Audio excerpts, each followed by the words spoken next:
The CoinDesk Spotlight is brought to you by Nexo, the place to earn on Bitcoin, Ethereum, and more. Cryptocurrencies have become a hot topic again in Washington, this time for their potential role in helping Russians evade sanctions. Joining us here to talk about this in greater detail is Carole House, Director of Cybersecurity and Secure Digital Innovation at the White House National Security Council. Welcome, Carole. Thank you for having me. Excited to speak to you. Excited to have you here. Couldn't think of a more appropriate guest for this topic. So let's just get right into it. We're hearing a lot these days of, concerns from lawmakers and various people about cryptocurrency being used by Russians to evade U.S. or Western sanctions. And at the same time, we have, people in the cryptocurrency community saying that those threats are wildly overblown and, there's no real evidence that the cryptocurrency can be used at any massive scale for sanctions evasion. So I would just like to hear your personal view on how real a threat is this? How real is the threat of crypto being used to evade sanctions? Yeah, I think it's a very fair question. As with any other technology or financial system, cryptocurrency can be exploited when proper controls are not integrated into the system. The current greatest vulnerability for illicit finance in cryptocurrency is an insufficient international regulatory regime for cryptocurrency and applying anti-money laundering standards like the FATF has put forward. So we've seen that cryptocurrency can and has been used by rogue nations before as a vehicle for evading sanctions. The U.S. government has previously taken action against that kind of activity. We've seen that against North Korea's cybercriminal activity and even in relation to Venezuelan activity. But while cryptocurrency has been used in such instances, I would agree that the scale that the Russian state would need to circumvent the expansive sanctions that the U.S. and the international community have placed upon Russia for its unprovoked aggression against Ukraine would make it not serve well as a primary tool, however, likely as a suite of tools and something that can be used.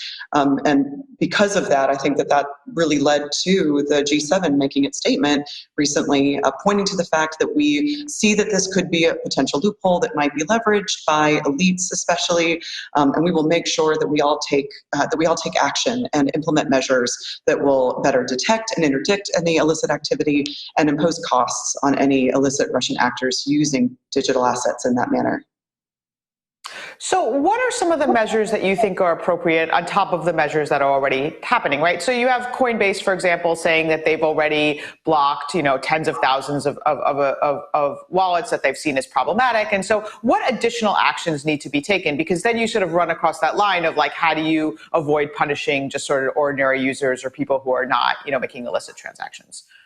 Yeah, I think to a certain extent, the industry that, to an extent, especially the U.S. regulated cryptocurrency sector, continuing to implement their anti-money laundering controls, leveraging the red flags that FinCEN just published related to Russian sanctions evasion, including potentially use of virtual currency.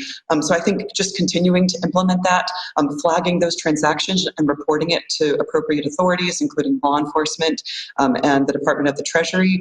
I think that just continued vigilance on that front and information sharing between industry partners also that will help them better detect that activity and learn when controls are being circumvented. Just continued vigilance on part of industry, and then the U.S. government will continue to take action with industry also to share relevant information where we can, and then working with international partners to interdict any illicit flows.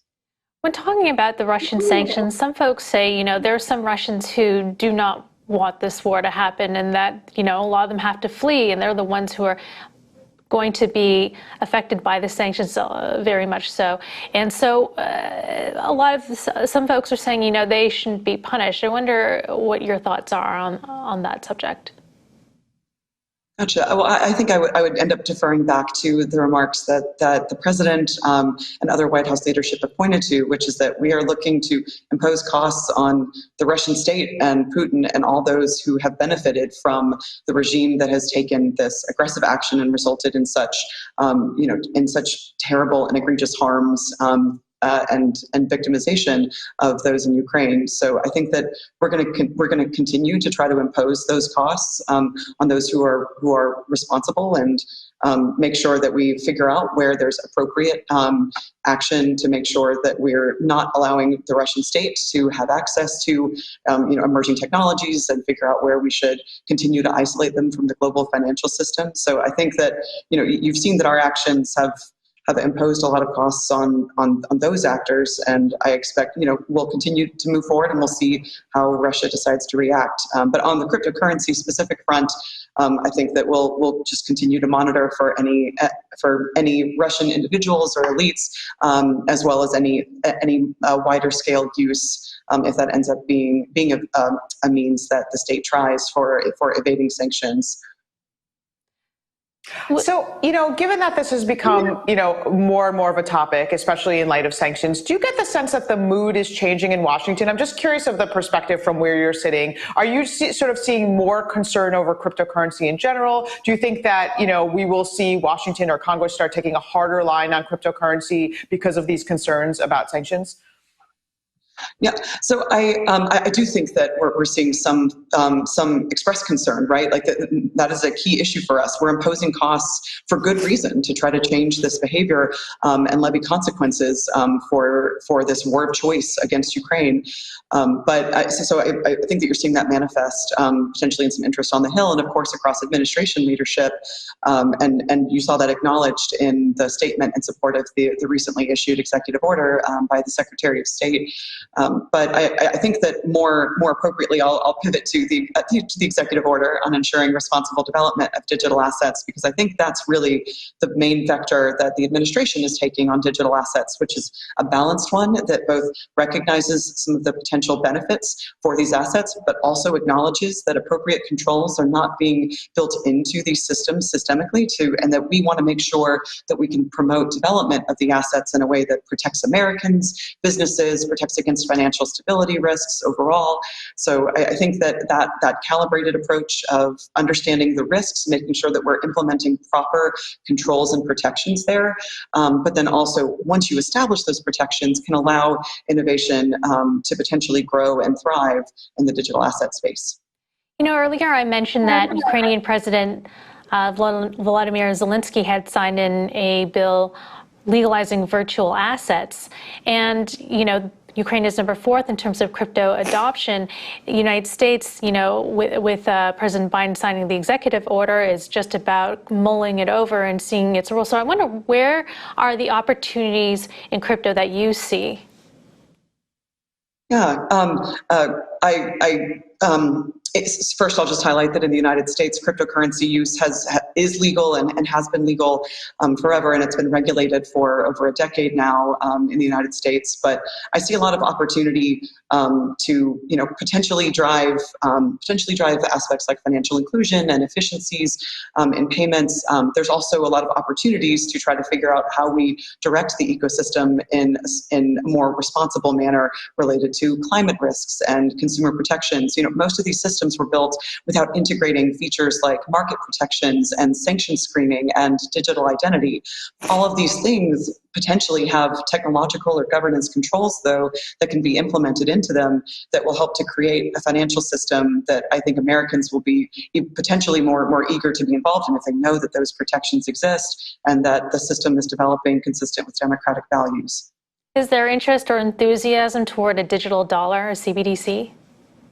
Certainly, at least in further examining it and making sure that we're prioritizing the study and development for the technology, the expertise and capacity that we would need to launch one once we finish determining whether or not it will be in the national interest. The president in the executive order placed the highest urgency and communicated that to the U.S. government, executive agencies, as well as financial regulators like the Federal Reserve, on how important it is for us to examine fully what it would take to develop a digital dollar or a U.S. central bank digital currency, and then trying to figure out how we would do so in a way that respects democratic values. I know privacy was discussed in the previous session, and those are the kinds of things that I know the Fed has been looking at for many years, trying to figure out, like, how do you do an American CBDC? What does that look like? How is it different from what other types of regimes would potentially use? How do we protect against authoritarian state surveillance, but also have controls against illicit